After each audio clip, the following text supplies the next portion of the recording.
Allahu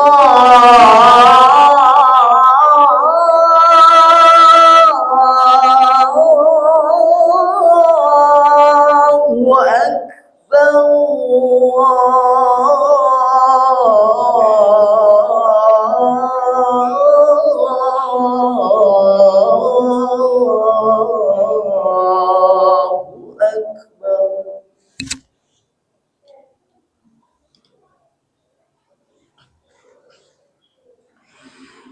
أشهد أن لا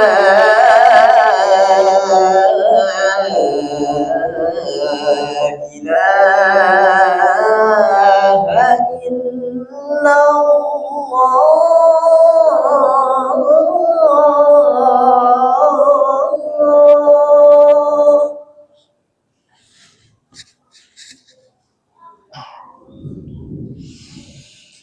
أشهد أن لا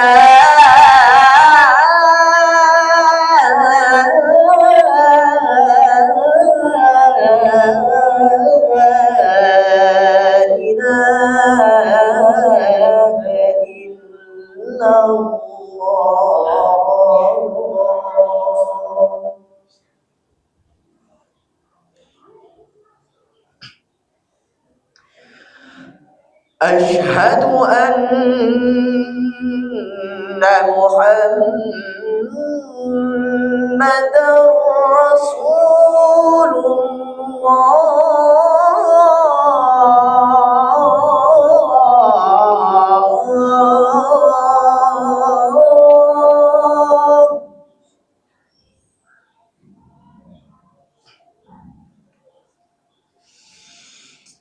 أشهد أن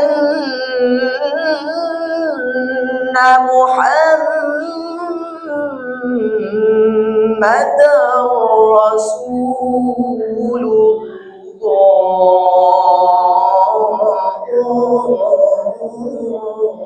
الله.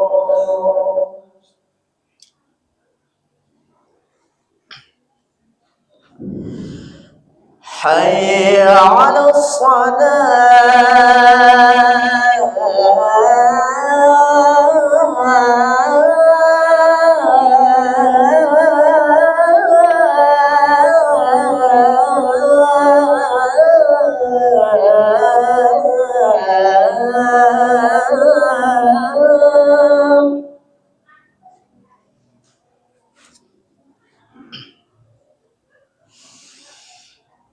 حي على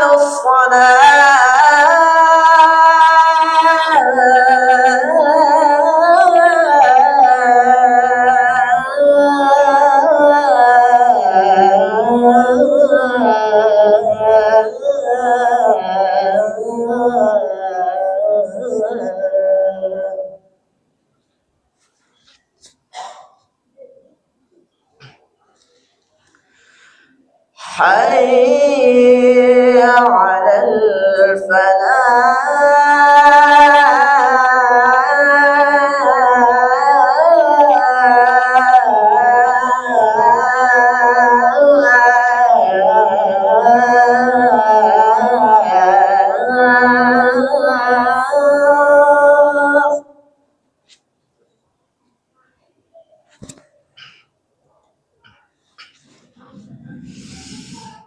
حي على الفلاح.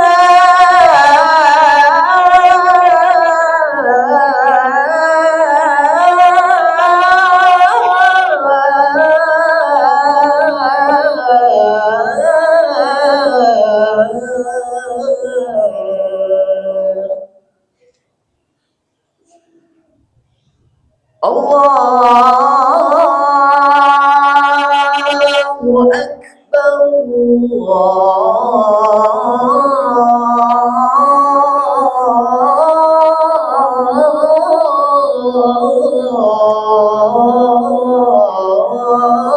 الله أكبر. لا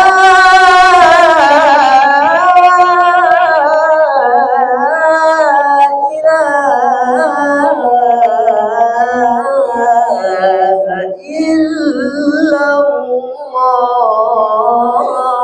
الله.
Ada.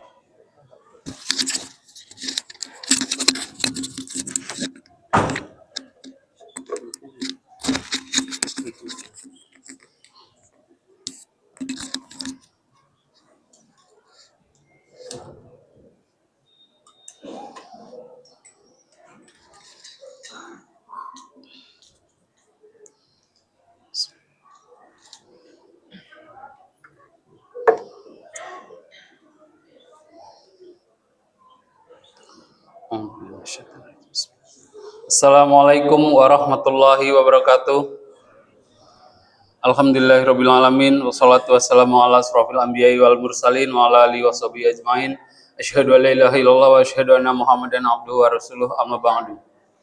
Puji syukur kehadirat Allah Subhanahu wa taala atas nikmatnya sehingga kita pada hari ini masih dipertemukan kembali di hari Jumat di tanggal 3 Zulqaidah 1446 Hijriah bertepatan dengan 2 Mei 2025.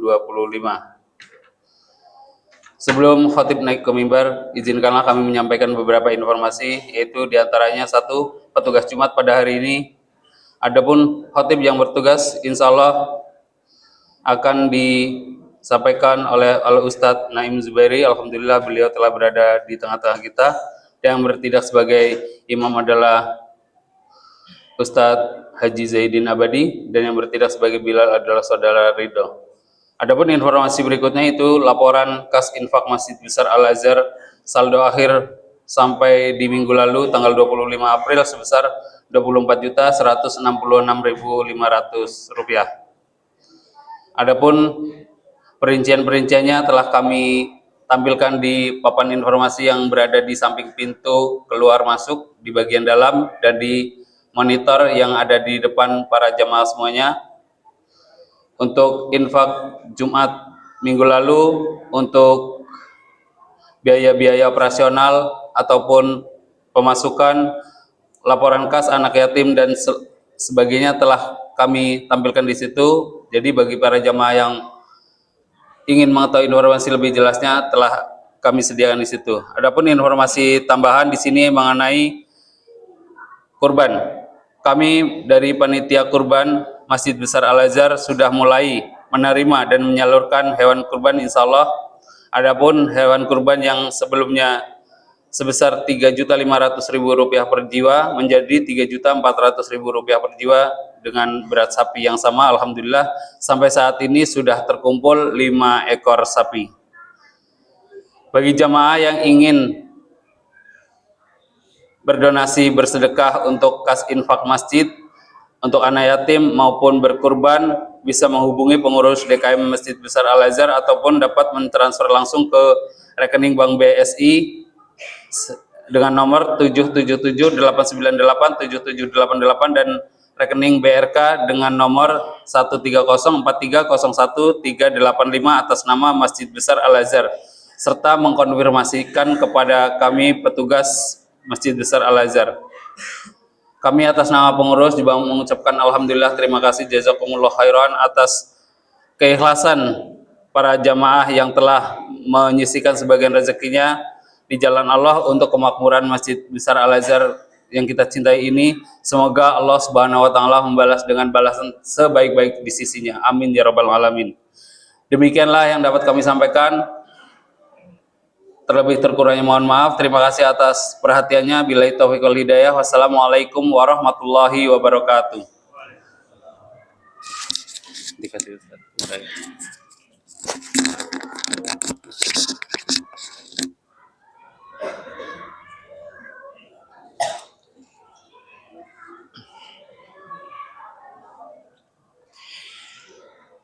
إن الله وملائكته يصلون على النبي يا أيها الذين آمنوا صلوا عليه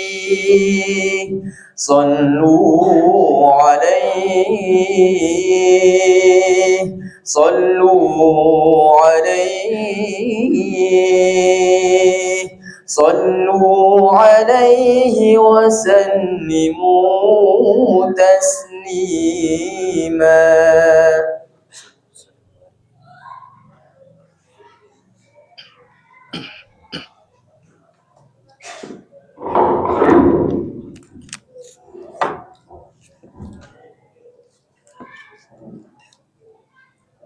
Assalamualaikum warahmatullahi wabarakatuh.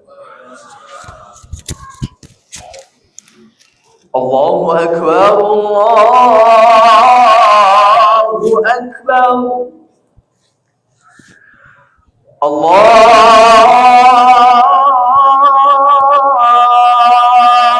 Akbar, Allahu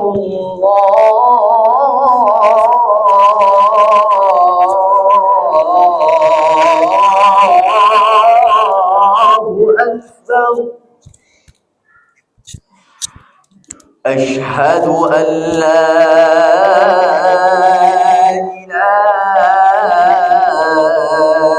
إلا الله.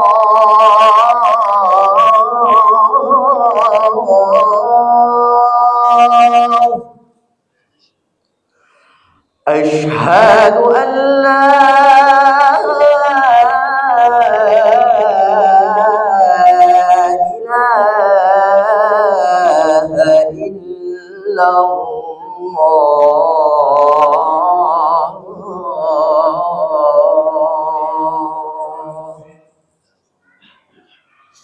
أشهد أن محمدًا رسول الله.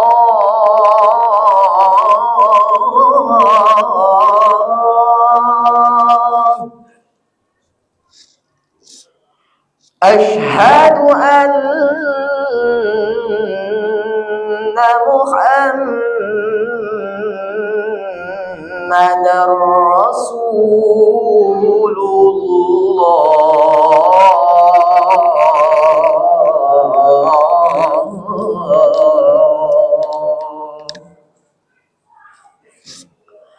حي على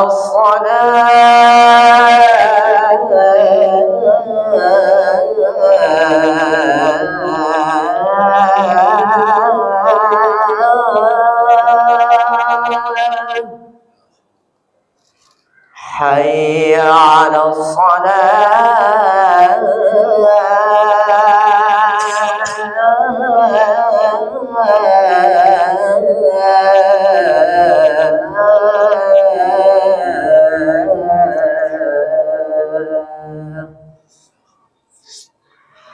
حي على الفلاح.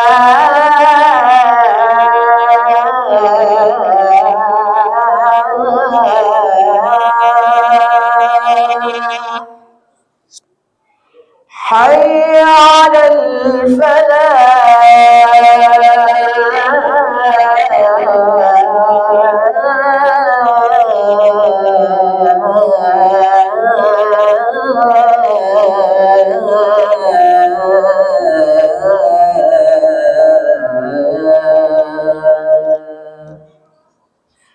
الله أكبر،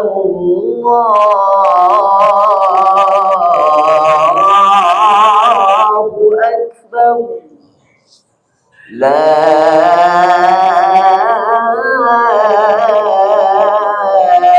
إله إلا الله.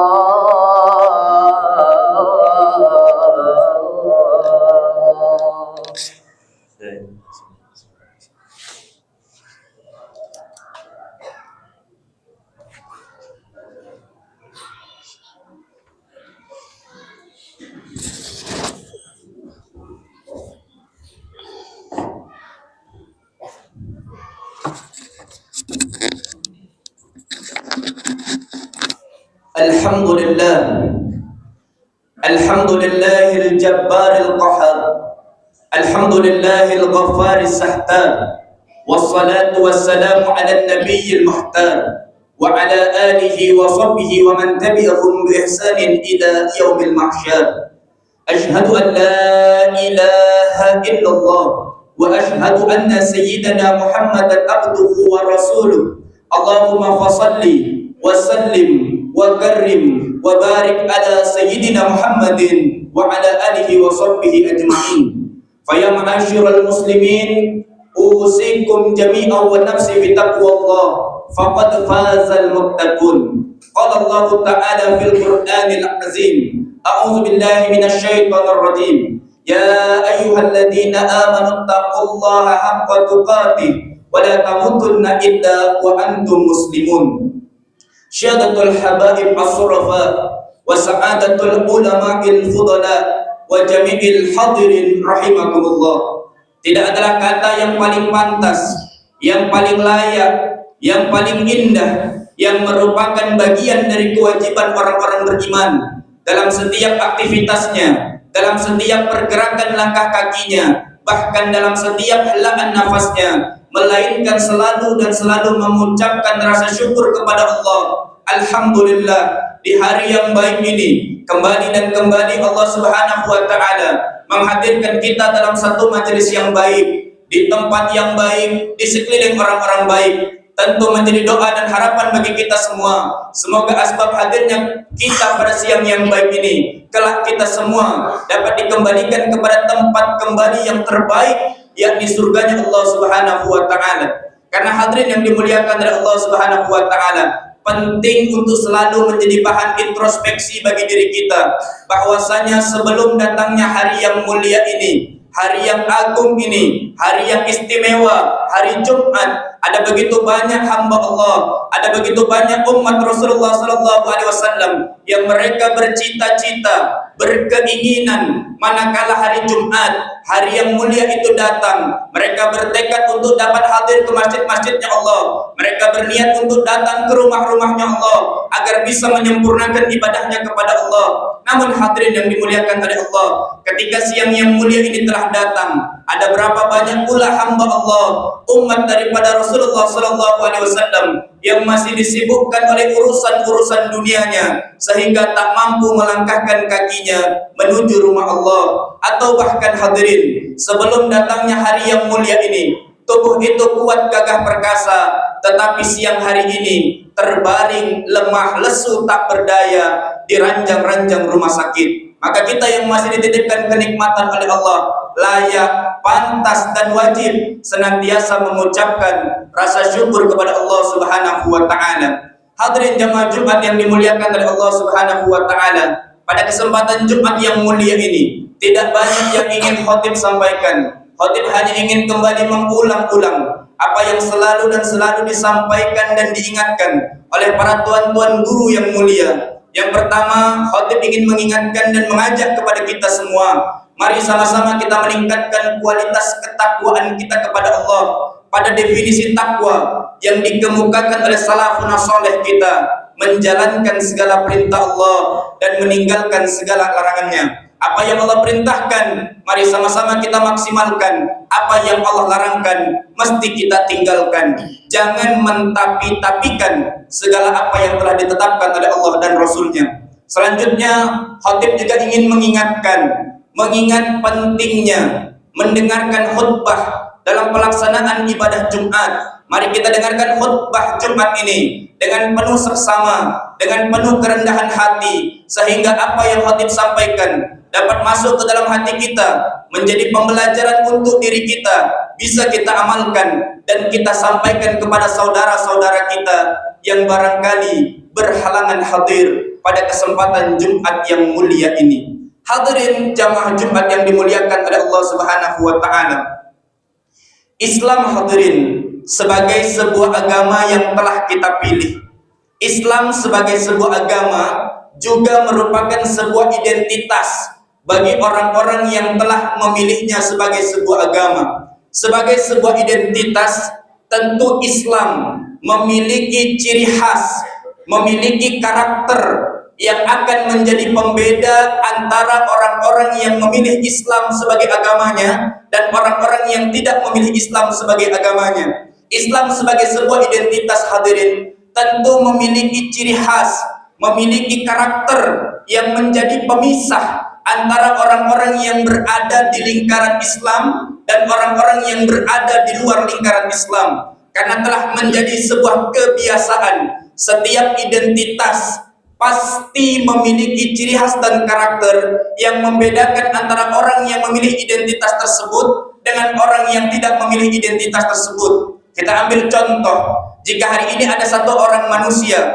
mengatakan saya bersuku Jawa, saya bersuku Melayu, saya bersuku Minang, tentu Jawa sebagai suku, Melayu sebagai suku, Minang sebagai suku merupakan satu identitas yang memiliki ciri khas, memiliki karakter, memiliki pembeda antara orang-orang yang bersuku itu dan orang-orang di luar suku itu.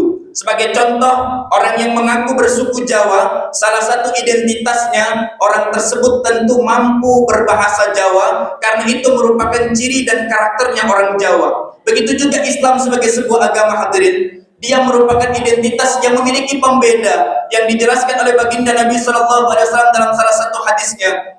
Inna bainar rajul wa baina syirki wal kufri tarkas shalah. Sesungguhnya yang menjadi pembeda, yang menjadi pemisah, yang menjadi ciri khas, yang menjadi karakter orang Islam dan orang-orang di luar Islam, yang menjadi pembeda antara orang-orang yang memilih Islam sebagai agamanya dan orang-orang di luar lingkaran Islam, baginda Nabi mengungkapkan terdapat pada sholatnya. Sehingga para guru-guru mulia mengatakan sholat merupakan ciri utamanya orang Islam, sholat merupakan karakter utamanya orang Islam, sholat merupakan barometer keislaman bagi seorang yang memilih Islam sebagai agamanya. Orang yang sholatnya baik, maka Islamnya baik. Orang yang sholatnya benar, maka agamanya benar. Orang yang sholatnya istiqomah, maka itulah orang Islam yang sejati. Sholat, hadirin, banyak hari-hari ini hanya dimaknai sebagai sebuah rutinitas, sebagai sebuah aktivitas biasa.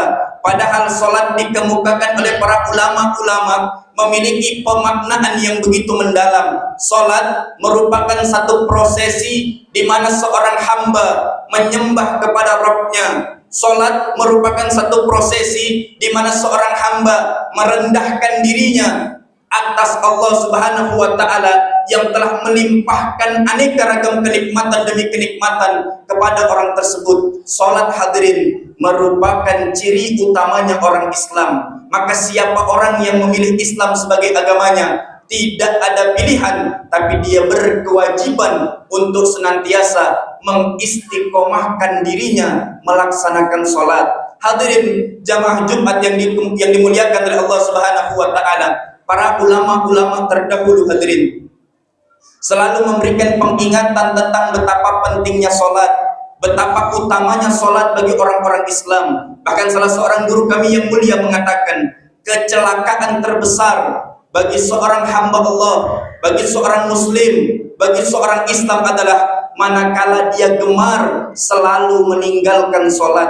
Bukankah dahulu, hadirin, kita sering mendengar satu kisah bagaimana iblis laknatullah alaih, dilaknat oleh Allah, dihinakan oleh Allah, dikeluarkan oleh Allah dari dalam surga, disebabkan karena iblis tidak mau bersujud kepada seorang hamba Allah yang bernama Nabiullah Adam alaihissalatu wassalam. Maka kecelakaan yang jauh lebih besar bagi orang-orang yang tidak melaksanakan sholat, karena pada hakikatnya dia telah enggan bersujud kepada Allah Subhanahu wa Ta'ala yang notabene merupakan roh daripada Nabiullah Adam alaihissalatu wassalam. Hadirin jamaah Jumat yang dimuliakan oleh Allah Subhanahu wa Ta'ala, seyogyanya ada begitu banyak riwayat-riwayat yang disampaikan, yang dikemukakan oleh baginda Nabi sallallahu alaihi wasallam tentang betapa urgennya sholat bagi orang-orang Islam. Dalam satu riwayat yang lain, hadirin, bagaimana baginda Nabi sallallahu alaihi wasallam memberikan satu analogi perumpamaan yang begitu indah. Baginda Nabi mengatakan, sholat jika diibaratkan dalam satu tubuh, dibandingkan dengan ibadah-ibadah yang lain, maka sholat adalah kepalanya. Mohon maaf, Mohon maaf, mohon izin hadirin. Satu orang manusia, dia masih punya potensi hidup kalau dia tidak punya tangan. Mohon maaf, mohon izin. Satu orang manusia, dia masih punya potensi hidup kalau dia tidak punya kaki. Tapi belum ada ceritanya satu orang manusia bisa hidup tanpa kepala. Itulah Islam dan sholat. Ibadah-ibadah lain ada ibadah yang wajib, tapi sholat satu-satunya ibadah yang tidak dapat ditinggalkan. Menjadi gambaran contoh hadirin, puasa di bulan Ramadan merupakan satu ibadah yang wajib, tapi puasa di bulan Ramadan boleh ditinggalkan. Bagi siapa? Bagi orang yang dalam perjalanan. Bagi seorang musafir, dia boleh untuk tidak puasa di bulan Ramadan. Tinggal nanti ketika Ramadan berlalu, ketika perjalanannya selesai, dia tinggal mengqadha puasanya. Zakat merupakan kewajiban, tapi orang boleh tidak melakukan zakat. Bagi siapa? Bagi orang yang tidak punya harta, bagi orang yang tidak punya uang, bagi orang yang tidak punya makanan. Meskipun zakat wajib, tapi orang tersebut boleh tidak menunaikan zakat. Justru orang tersebut berhak mendapatkan zakat. Tapi sholat hadirin, dalam keadaan apapun, dalam situasi apapun, tidak ada ceritanya orang yang memilih Islam sebagai agamanya bisa meninggalkan sholat. Sholat wajib dalam keadaan sehat ataupun sakit. Sholat wajib dalam keadaan susah ataupun senang. Sholat wajib dalam keadaan berdiam di tempat tinggalnya atau dalam perjalanan. Bahkan dalam riwayat dijelaskan, dalam keadaan berperang sekalipun, seorang manusia yang memilih Islam sebagai agamanya, dia tetap wajib melaksanakan sholat. Masalah cara dan tata caranya hadirin memang boleh fleksibel, tapi intinya seorang manusia tetap diwajibkan untuk melakukan sholat. Afdolnya sholat berdiri. Kalau tidak mampu berdiri boleh duduk. Kalau tidak mampu duduk boleh berbaring. Kalau tidak mampu berbaring boleh dengan menggunakan isyarat saja. Tapi dalam keadaan apapun, orang Islam wajib melaksanakan sholat. Hadirin jamaah yang dimuliakan oleh Allah Subhanahu wa taala, sebagaimana baginda Nabi sallallahu alaihi wasallam juga menyampaikan kepada kita tentang betapa pentingnya, betapa luar biasanya, betapa urgennya sholat bagi orang-orang Islam. Bagaimana baginda Nabi mengatakan, as-sholatu imaduddin. Sholat itu adalah tiangnya agama. Siapa orang yang mendirikan sholat, sesungguhnya dia telah mendirikan tiang-tiang agama. Siapa orang yang meninggalkan sholat, sesungguhnya dia telah meruntuhkan daripada tiang-tiang agama. Maka hadirin yang dimuliakan oleh Allah Subhanahu wa taala, menjadi satu rangkaian penutup dalam khutbah pada kesempatan Jumat yang mulia ini. Orang Islam hadirin yang dalam hidupnya ingin memperbaiki diri, ingin menjadikan dirinya menjadi orang yang lebih baik dari hari sebelumnya, ingin menjadikan dirinya orang yang lebih istiqomah dari hari sebelumnya, orang yang ingin berhijrah kepada Allah, terkadang suka bingung dari mana harus memperbaiki diri. Maka para ulama mengatakan, jika satu orang manusia ingin memperbaiki diri, bingung memulainya dari mana, maka mulailah dari memperbaiki sholat.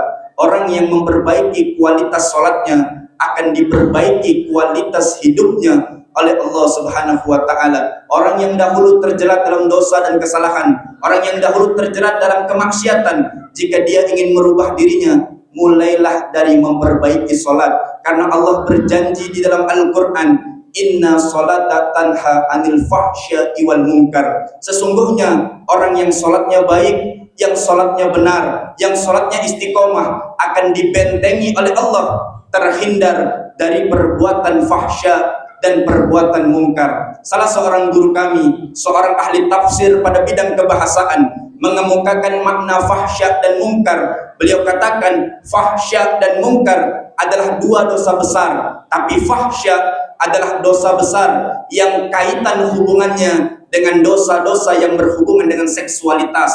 Sedangkan mungkar adalah dosa besar yang kaitannya non-seksualitas. Maka orang yang memperbaiki sholatnya, mengistiqomahkan sholatnya, meningkatkan kualitas sholatnya, akan dibimbing oleh Allah, dibentengi oleh Allah, terhindar dari dosa-dosa baik yang berhubungan dengan seksualitas maupun dosa-dosa yang berhubungan dengan non-seksualitas.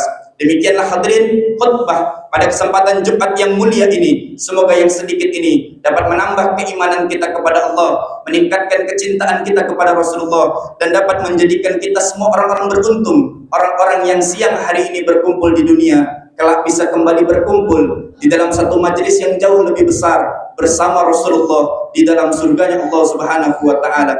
Barakallahu li wa lakum fil Qur'anil azim wa nafa'ni wa iyyakum bima fihi minal ayati wa zikril hakim wa taqabbala minni wa minkum tilawatahu innahu huwal ghafurur rahim. اللهم صل على سيدنا محمد وعلى آل سيدنا ومولانا محمد وسلم ورضي الله تبارك وتعالى عن كل صحابة رسول الله أجمعين.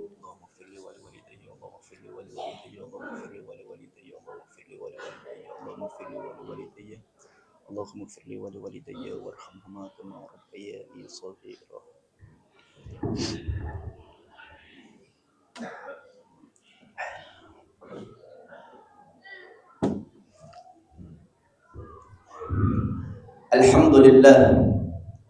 Alhamdulillah nahmaduhu wa nasta'inuhu wa nastaghfiruh wa na'udzu billahi min sururi anfusina wa min sayyiati a'malina may yahdihillahu fala mudilla lahu wa may yudlilhu fala hadiya lahu. Asyhadu an la ilaha illallah wa asyhadu anna sayyidana Muhammadan abduhu wa rasuluh. Allahumma fassalli wa sallim wa karrim wa barik ala sayyidina Muhammadin wa ala alihi wa sahbihi ajma'in. Faya ma'asyiral muslimin ittaqullaha haqqa tuqatih wa la tamutunna illa wa antum muslimun. Qala Allah Ta'ala fil Qur'anil azim, a'udzu billahi minasy syaithanir rajim. Innallaha wa malaikatahu yusholluna 'alan nabi ya ayyuhalladzina amanu shallu 'alaihi wa sallimu taslima. Allahumma shalli 'ala sayyidina Muhammad wa 'ala alihi wa azwajihi wa dhurriyyatihi wa ahlul baitihi ajma'in. Allahumma ighfir lil muslimina wal muslimat wal mu'minina wal mu'minat al-ahya'i minhum wal amwat innaka ala qaribun mujibu da'wat ya qadiyal hajat.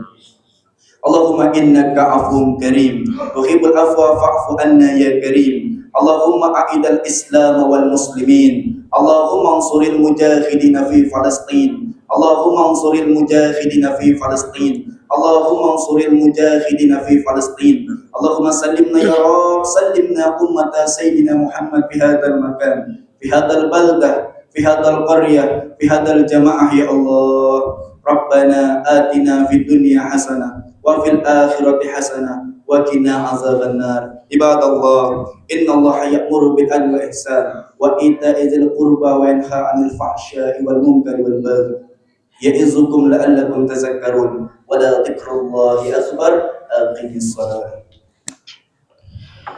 الله أكبر الله أكبر أشهد أن لا إله إلا الله أشهد أن محمدا رسول الله حي على الصلاة حي على الفلاح